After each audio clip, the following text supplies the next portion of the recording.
저를 가장 이해될 사람이 일단 해외 아이들도 별로 끓이김이 없이 바로 이제 만나고 친구들이 목사님 혼자 또 뭐 청년들 뭐 이렇게 뭐 받았고 아이들은 이제 따로 이렇게 있었는데 해외에서 8개월을 받을 때는 모든 문제들을 이미 경험했기 때문에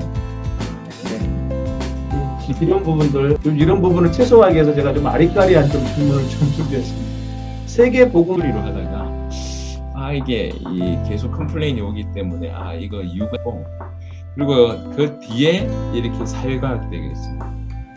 그래서 제가 학부에 4번 실렸습니다. 학부의 기자가 찾아와서, 그러니까 이제 저희가 해양대학이나 남자애들이 대부분 퍼센테이지로 다녀갔어요. 그 결과가 어떻게 됐냐면 우리는 예배 드리고 축구에서 이제 이렇게 끝났는데요. 그때 얘기를 지금 멤버들이 몇 명 가서 하나 뽑은 거예요. 그래서 다곤 시상처럼 엎어버리고. 네. 그러니까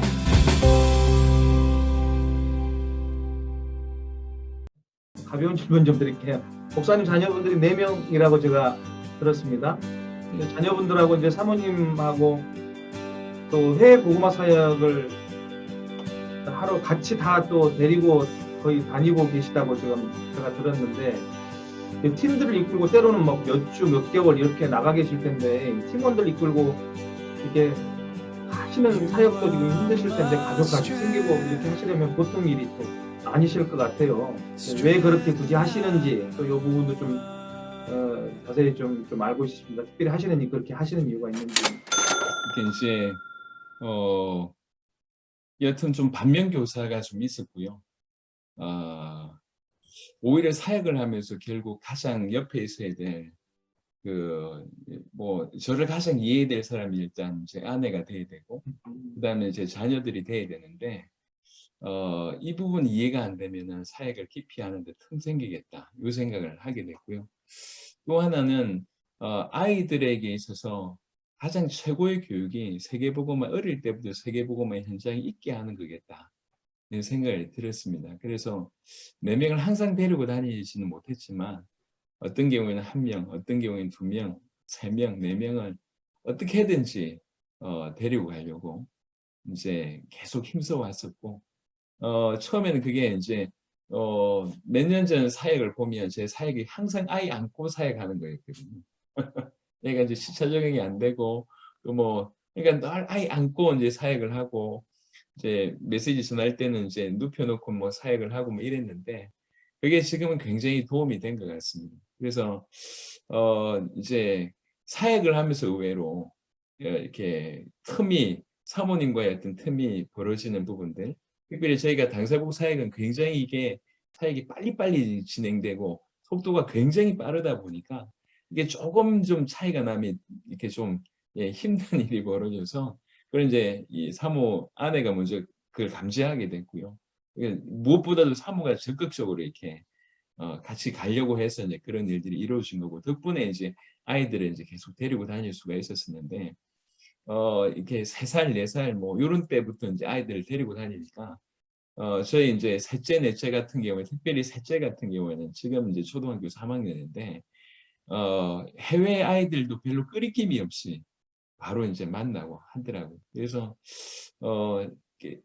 어떻게 보면 굉장히 큰 축복이다. 다른 분들이 또 하나는 성도들이 더 좋아하더라고요. 성도들이 목사님 혼자 또 청년들 이렇게 가면서 다 그 안에는 또 여자분들도 함께 이렇게 가는 경우들이 많은데, 이렇게 사역하다가 어떤 그런 틈들이 생길 수 있는데, 항상 이제 아내가 같이 가니까 성도들 같이 가는 성도들도 굉장히 마음에 이제 안정감을 가지고 있고요. 저 또한 이제 가면 다 이제 뒷바라지를 해주니까 사역을 편안하게 할 수가 있어서, 이제 아이들한테 또 와이프한테 세계복음화를 충분히 같이 해야 되겠다는 마음으로 이제 사역을 한 건데, 결과적으로는 너무 다 피곤이 아니라 다 유익으로 돌아온 것 같아서 정말 잘 인도를 받았다, 이 생각을 합니다. 네. 사실 저도 이제 바울 선교의 전주 안디옥 깡통교회로 유명한 바울 선교의 마더처치인데, 바울 선교를 통해서 훈련을 받았는데 저는 오히려 좀 반대로 생각했었어요. 선교 단체니까 더 보수적일 거야. 그래서 아내의 사역은 아내의 해야 될 일은 따로 있고 남편 선교사가 해야 될 일은 이제 밖에서 나가서 뭐 이렇게 선교하는 사역 아마 더 그럴 게 엄격할 거야 이렇게 생각했는데 전혀 반대더라고요. 부부가 함께 해야 되고 가족들이 함께 해야 되고 그래서 국내 훈련 받을 때는 부부가 5일 동안 합숙 훈련을 받았고 아이들은 이제 따로 이렇게 있었는데 해외에서 8개월 훈련 받을 때는 모든 가족이 다 받아야 했었어요. 그게 원칙이었고 또 한 가지는 이제 선교지에 나갔을 때 부부가 만일 3주 이상 이렇게 떨어져 있다. 별거되어 있다. 이런 상태가 되면 이제 페널티가 들어오는 거죠. 그래서는 안 된다는 거죠. 함께 부부가 서로 선교하기 위해서. 그래서 아내의 역할이 아내 선교사의 역할이 너무너무 중요하다는 거를 이미 선교적인 경험을 통해서 갖고 계시더라고요.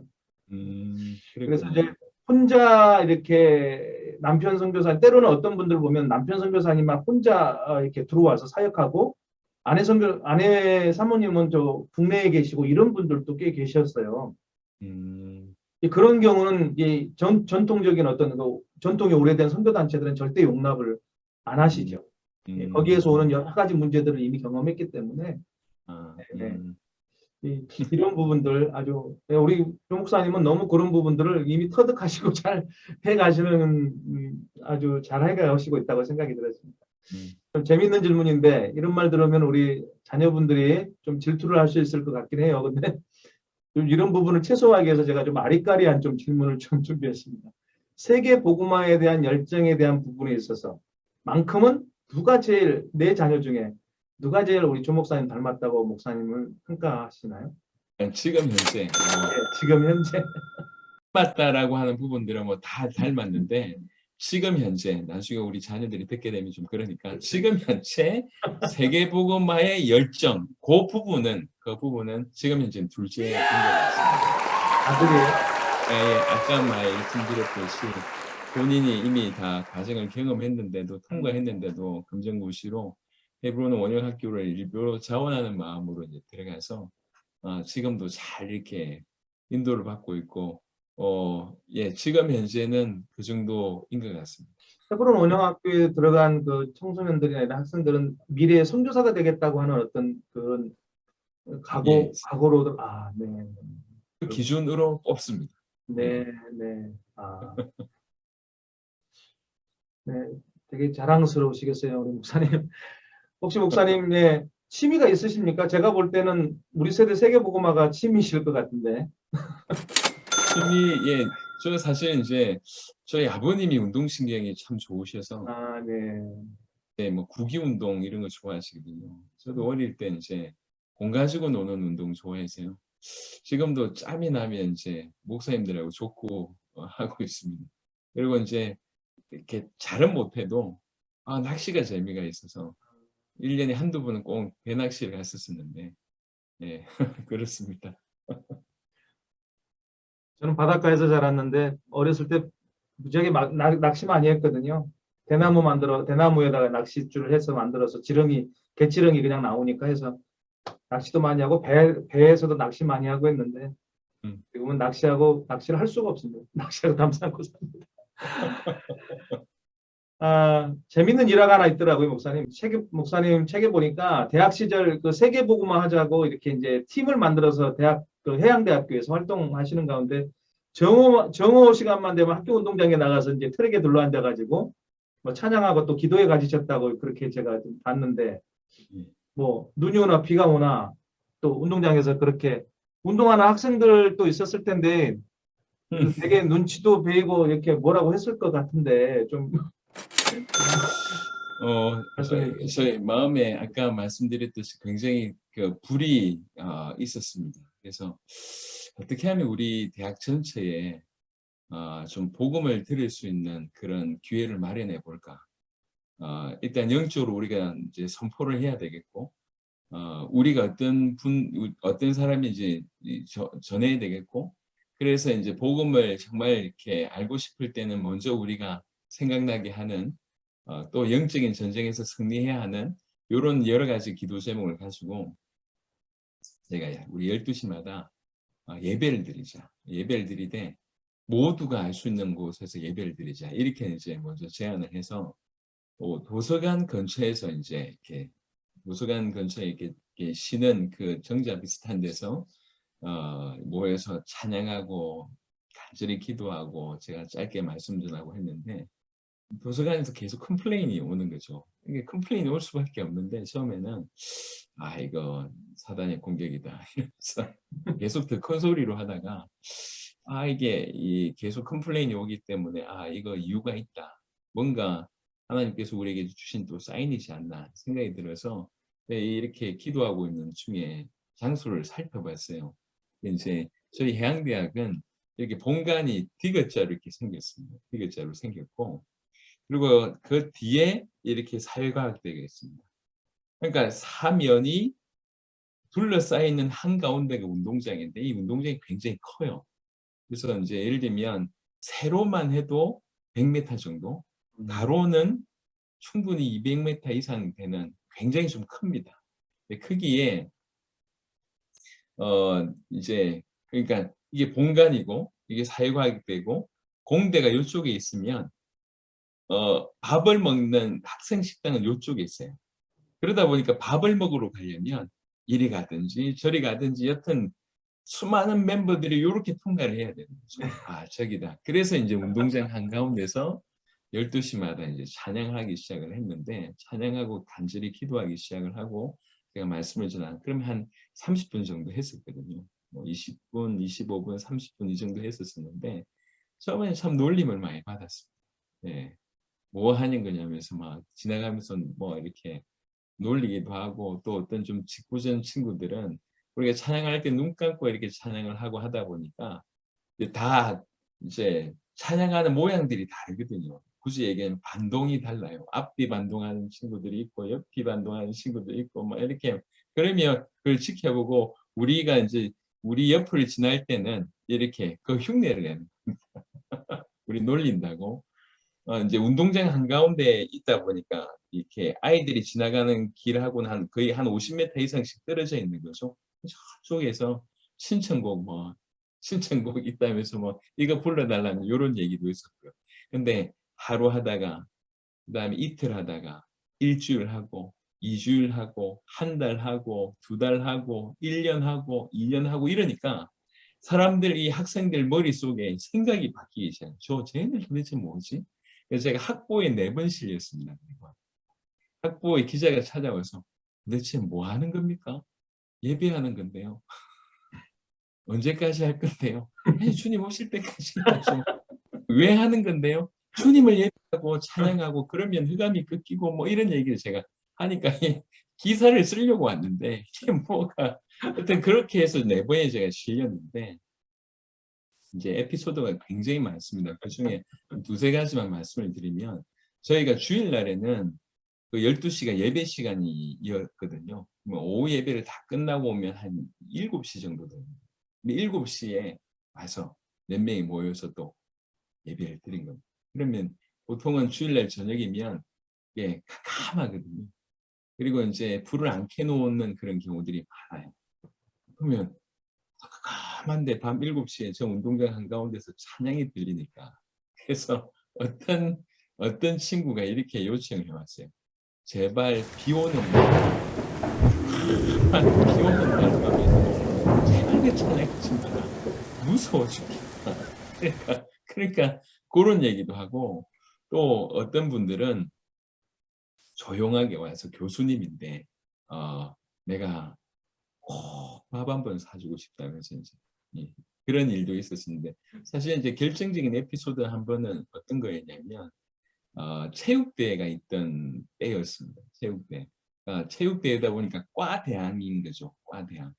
어느 날 제가 이제 11시 57분쯤 이렇게 갔는데 축구 경기를 하고 있는 거죠. 그러니까 이제 저희가 해양대학이라 남자애들이 많습니다.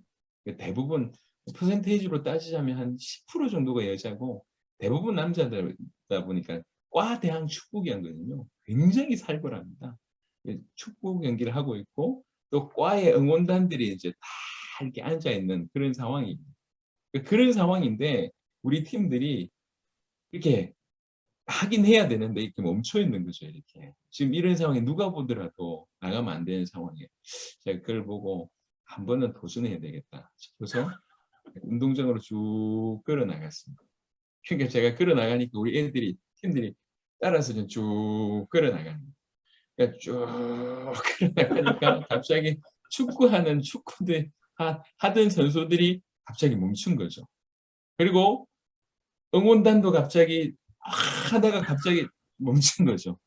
근데 중요한 건 심판이 나가세요 해야 될 거 아닙니까? 우리가 거기서 지속적으로 하고 있다는 걸 아니까 심판도 뭐라고 얘기를 못 해요.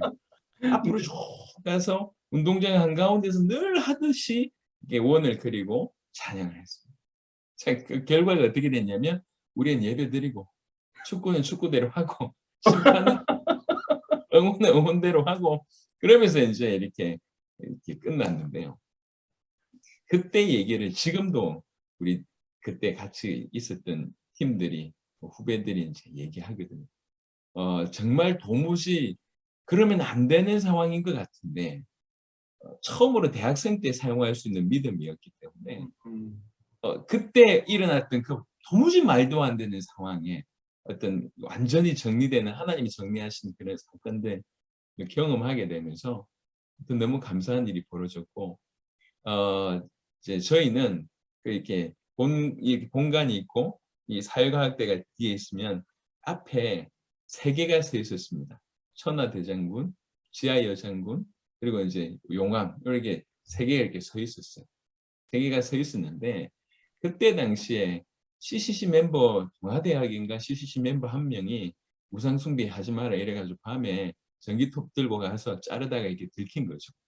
그래가지고 거기 그 사람이 소속돼 있는 CCC가 영구제명 당했습니다. 그 동아대학에서. 그런 일이 있었던 터인데 저희는 계속 찬양을 하잖아요. 찬양을 했는데 어느 날 여름에 춤을 치는 날에 그 셋 중에 하나가 쓰러졌어요. 네, 쓰러졌어요. 엄밀하게 얘기하면 우리 팀 중에 힘 있는 멤버들이 몇 명 가서 그걸 하나 뽑은 거예요. 그래서 다곤 시상처럼 엎어버린 거예요. 네. 한 아침에 보니까 하나가 엎어져 있잖아요. 그럼 세워지면 될 거 아닙니까? 못 세우는 겁니다. 그리고 그 다음에 또 폭풍 치는 날에, 그러니까 그 해 여름에 세 개가 다 쓰러졌거든요.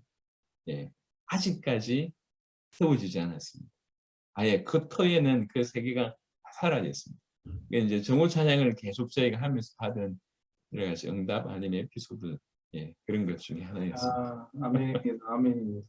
사실 저희 신학대학교도 그 한참 그 당시에 80년대 분위기가 민족주의 그리고 민족신앙 해서 무슨 당군신앙 이런 것이 이제 그러면서 천하대장군 지하여장군 세우는 막 이런 것들이 유행했었거든요. 아니, 신학대학임에도 불구하고 물론 일반 학과들이 있었지만 그게 세워진 거예요.